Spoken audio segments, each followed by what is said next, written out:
Welcome, this is Orchid House Farm. This is our mango orchard. We have four blocks. We have, this is A block, this is B block, and we have C and D. In total, currently we are having 5,077 trees. Out of those trees we have in production, the total trees in production is 3,756 in production. We have 9 varieties. We have apple, we have Tommy, we have Zealot, we have Kate. This is a local mango called Takataka Kates. We have Dodo Red and Dodo Green. All of them Bire. We have a total of 9 varieties. These ones we have mixed because of here we are a resource center and we are having very many students coming to learn.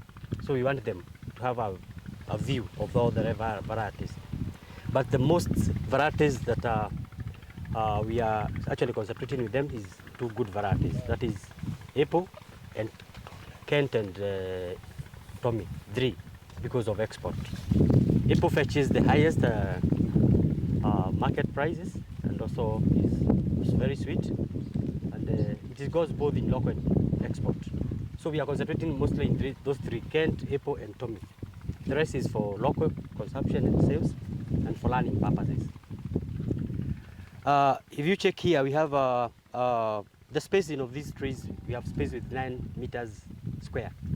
From one tree to the next is 9 meters.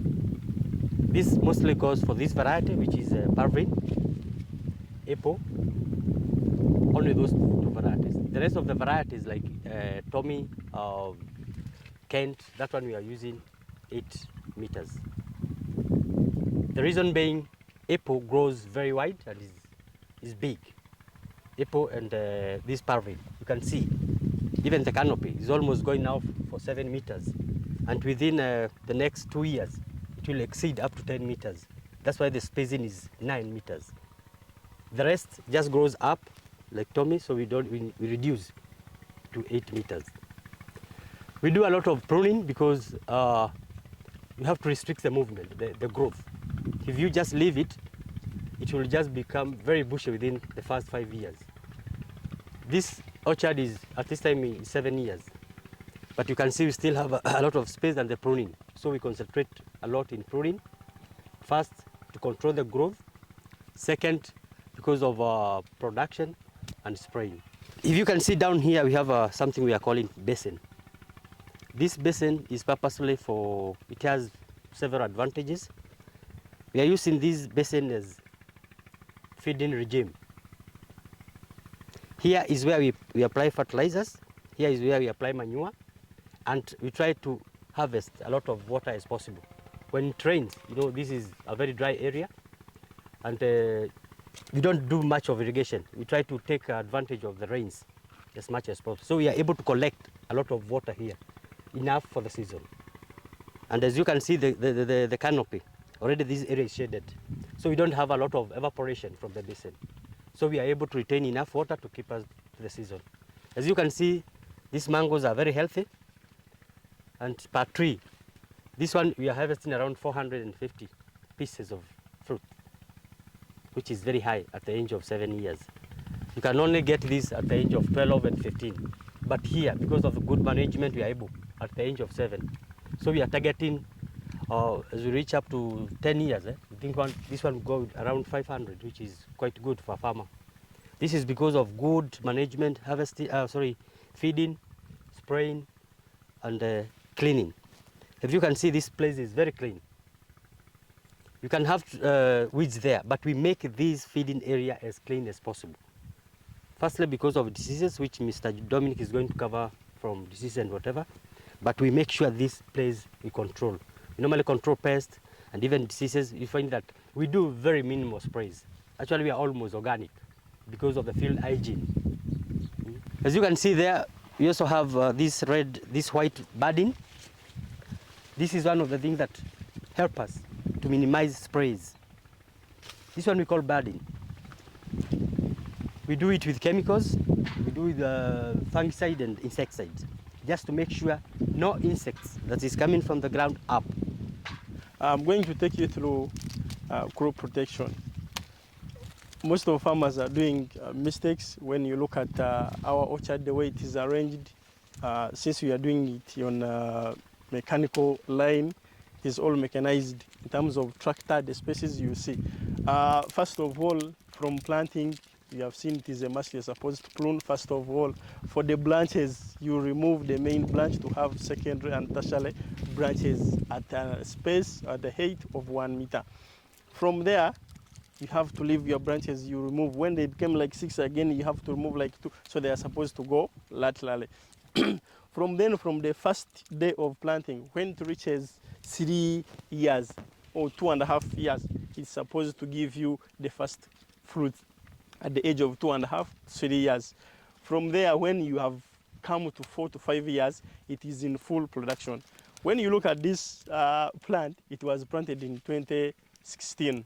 Now we call it 6 years to 7. That one, it will start in full production. So I urge all Ugandans, when you're planting, you're supposed to select also best varieties.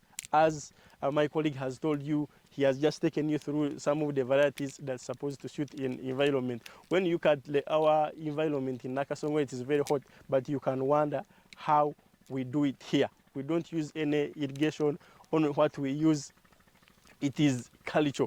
We just, as a culture practice, we normally have the round thing. You have seen what we call basin, whereby it traps all little water that comes. It helps a tree to absorb it and uptake it and use it for fruit, since it carries heavy fruits. When it has reached the age of 6 to 7 years, a plant can carry a capacity of fruit from 600 to 800 fruits. So some of the diseases that affect our mangoes, they are just few. As you look at our fruits, when you look at them, you really see they are not suffering, because first of all, we do export of our fruits from Uganda to abroad. So some of the fruit of the diseases that affect us, we have anthracnose and powdery. Now, since it is a semi-arid place, we don't normally get fungal diseases because of hotness. And that is one of the things the farmers are supposed to consider. You can ask yourself that maybe me, I'm in a place where it is hot, what can I plant? So I tell you, just come on the ground, you come in field, you see how you can do it. We have fruit flies, which have failed most of farmers in Uganda, whereby everyone is asking bait in all crops that are falling in high-risk crops, bait guavas, bait pawpaw, bait mangoes, bait avocado, so all those things. So for us here, we have tried to manage fruit flies to 0, however much they are there. But if you want to know, here we are just going to be brief. You can just come on the ground, you see how we do it. We just put traps of whereby we can show you how you can just make them and put in your orchard. On addition of that, you can use wallage. Some of people, they take as an alcohol, but here we use it as a trap.